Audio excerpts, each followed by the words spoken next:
Ahoj, takže kariéra na tento týždeň. Ešte som trochu chorá, takže hlas bude taký čudný.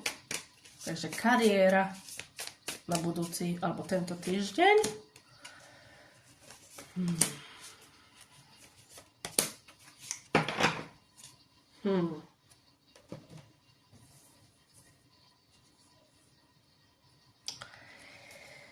Takže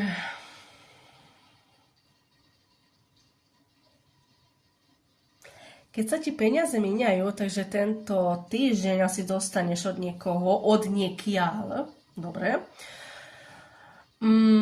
Ešte to nebude za tú tvoju prácu, ale asi si niekomu niečo buď požičala, alebo požičal, alebo niekto ti niečo dlhuje a vyzerá to tak, že tento týždeň to dostaneš naspäť.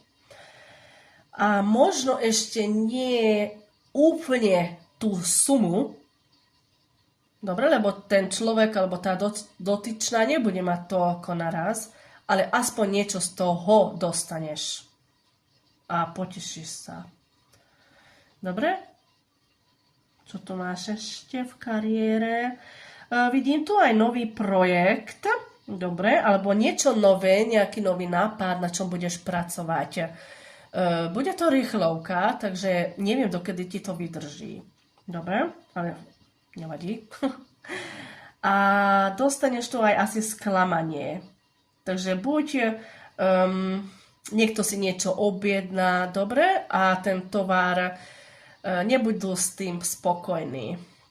Alebo tá zákaznička, ten zákazník s tým nebude spokojný. Buď chce peniaze, vidíš, naspäť, dobre, alebo ten tovar, niečo sa mu tu nebude páčiť a pošle ti naspäť tovar, alebo povie, že viete čo, pán alebo pani, už to nechcem, už to nepotrebujem, nechajte si to.